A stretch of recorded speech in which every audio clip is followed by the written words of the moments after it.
Jack, so let's reset really quickly about this for the audience that isn't aware of this.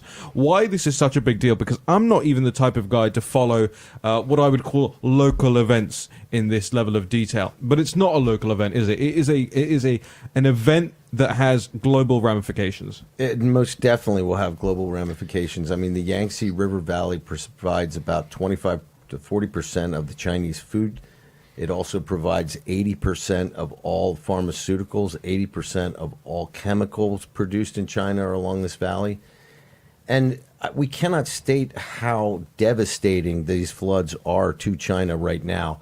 We'll throw up some B-roll of the animals, Vish, if you will, just to give people an idea of how this is impacting livestock, how this is impacting agriculture. One of the interesting things is that there's a huge blackout right now inside China concerning the news.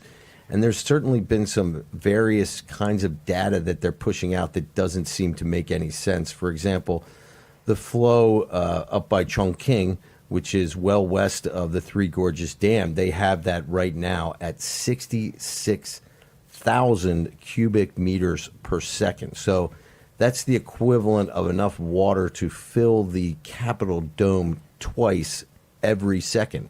Now, down at the Three Gorges Dam, they say that the water flow is less than that. But right now, they are releasing from the Three Gorges Dam almost 48,000 cubic meters per second. Now, if we remember, about 10 days ago, they claimed that they released 35 to 40, and that created massive flooding downstream. What we're going to see probably today is that Chongqing is going to overflow its banks at the city. This is really sad for the Chinese people. I'm very concerned for them. And what the Chinese government came out yesterday, Raheem, this is very interesting. They sort of described what was necessary on the part of the dam operators, because there's multiple dams on the tributaries leading into the Yangtze River. So they're getting almost as much as 15 inches of rain potentially on the western end of the drainage for the Yangtze River. So above Chongqing, above the Three Gorges Dam. And they've asked all the dam operators that they have to basically have a delicate balance. They're announcing this to save people downriver. They've told people in Sichuan province, anybody living on the first floor has to move to the second and or third floor because of potential emergency flooding. Now, the reason why this is emergency flooding, Raheem, is because in order to save Wuhan, in order to save Chongqing, they have to release this water into flood zones. Most of these flood zones end up being secondary cities and really agricultural areas, and these people are getting flooded out.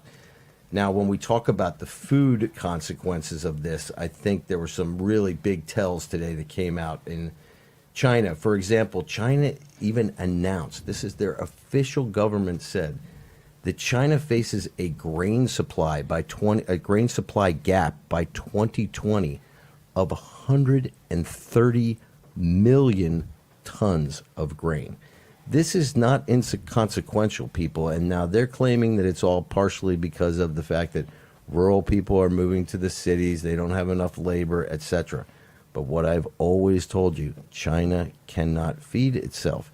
And China's inability to feed itself is going to become more acute as time goes on, especially in the near term as we watch this devastation along the Yangtze River.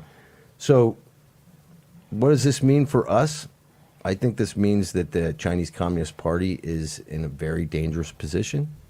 I think that there are many people in the countryside of China who are feeling betrayed right now. I think if we look back at the floods in 1998, it took 3 months for that water to recede from these rural areas. I think that we're going to have not just famine. I think that we're going to have some problems with communicable diseases that come out of things like this, potentially cholera and other things. We ran some B-roll earlier of hundreds and hundreds of dead animals. One thing else that I think people should think about, the Chinese government is still claiming, Raheem, that only 161 people have been killed or missing in this entire thing. Now, are they claiming that 161 people have been reported killed or missing, or reported killed or missing? Right. So they are playing this thing very close to the vest. I think what is very much a tell for our Western audience, and I do this all day long, go and check the Google News on flooding in China. There is nothing there. And really, this is a shout out to our Western media, Raheem, because they're not covering it either. Right. I can understand Chinese media trying to avoid it, but why about the New York Times and the Washington Post and the Los Angeles Times? This is something that needs to be talked about. Well, in the sense that there are even any, or rather many Western reporters left in China to cover this stuff. I mean, a lot of people have been kicked out, and the ones that have been kicked out, you would imagine will still have source networks, even if they're not in the country, would have source networks in the country, and then they wouldn't have the Damoclean sword of the CCP hanging over their necks in the sense that they couldn't further then kick them out. So you wonder why this reporting isn't happening at all from local centers, even from places as like the Australia bureaus and things like that could cover this stuff. Well, like for example, they're saying that anybody in China who puts video of the floods on WeChat, etc., they're coming after you and they're taking down those videos. They do not want people to see this. The other thing that's very interesting is that they seem to be changing the data on the flow rates above the Three Gorges Dam, even the level at the Three Gorges Dam. There was a live stream that was playing for a long time of the Three Gorges Dam. That's been off for the last 10 hours, or it's been like a static screen, right, with no movement on it. So I really think that we need to pay attention to this. I really think that we need to say a prayer for the Chinese people, but this may be the straw that breaks the camel's back here.